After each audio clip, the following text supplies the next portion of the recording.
I think this generation is not getting enough credit for what they're doing because the athletes that are in this generation are so far superior than what was in my generation.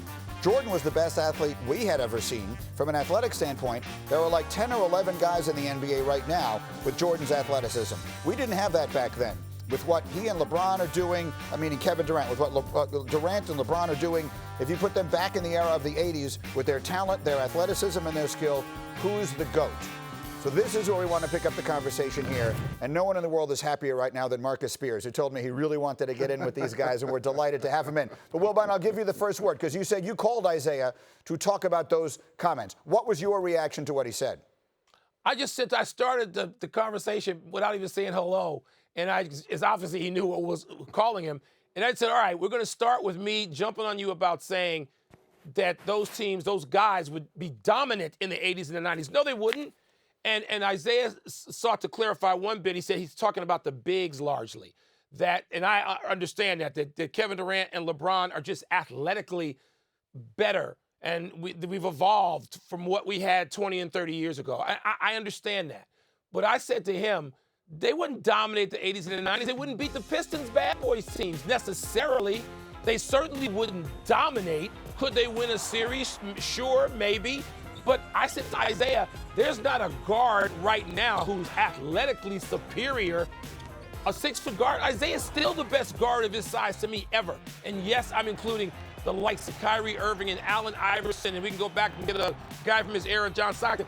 Isiah was superior athletically, and he'd be just as good athletically. So no, they're not dominating anybody in that era. Might they win a series? Sure. But I don't see them as being better. I don't know how Jalen feels about it. Jalen, here's where I wanted to put the question to you, because you obviously played in that era. If you picked up Durant and put him in that era, and you picked up Jordan and put him in the present, which guy benefits more?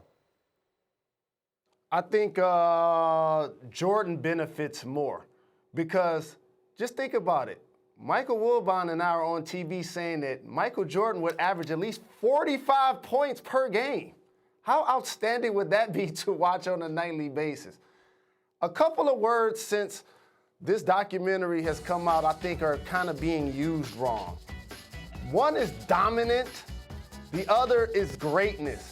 To me, yes, you put KD and LeBron in any era. LeBron is the same size as Karl Malone. So I'll give him Karl Malone's points and LeBron James' rebounds. Still to be an all-time great player. Kevin Durant, I'll give him George Gervin type buckets. He'll be scoring 35. He'll be amazing. But when you say dominant, to me, that means basically having an opportunity to win a championship every year. What I saw from Magic Johnson, his first 10 years winning 5 championships after he just won one in college, to me, that's superior dominance. Michael Jordan winning 6 championships, the 6 seasons that he started in the 90s, that's dominance. From 2010 to 2019, LeBron has won 3 championships. That is dominance over his era. KD has won 2. That's dominance over his era. But it's not like teleporting them into the 80s and all of a sudden they're about to be winning the kind of championships that Magic and Bird won. I just don't see that happening that way. Jump in here, Marcus. What do you want to say? See, here's the problem that I have when we have these conversations about the individuals. Like, do we not take into account the rest of the dudes on the team? Like, when we talk about the Celtics, we say Larry Bird, but it was also Kevin McHale. It was also Robert Parrish. When we talk about the Lakers, it was also Kareem when Magic was there. It was also like James Worthy. Like there is this notion that these superstars that we talk about in any era didn't have players on their team to help them be dominant.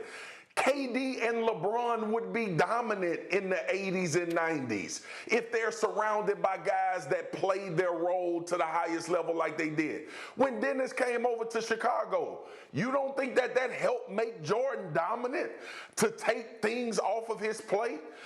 I just have an issue. We always have this era conversation.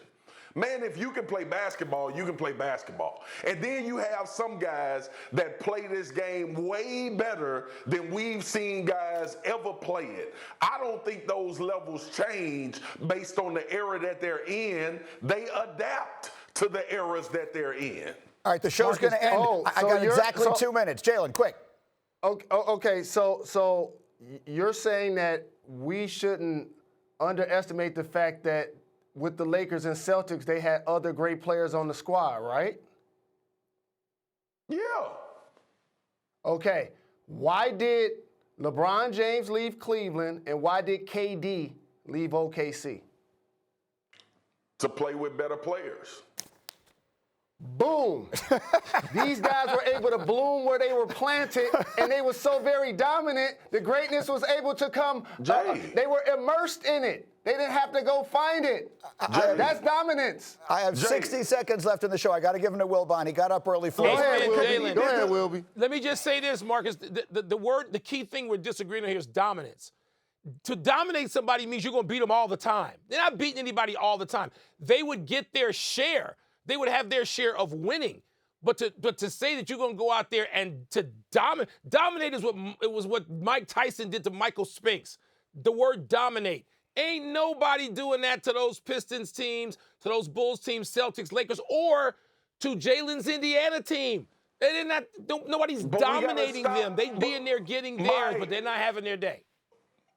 Mike and Jay, we got to stop acting like these individual guys wouldn't have a shot to do that in that era. That's the way it was made. That was the way it was done. Thank you for watching ESPN on YouTube. For live streaming sports and premium content, subscribe to ESPN+.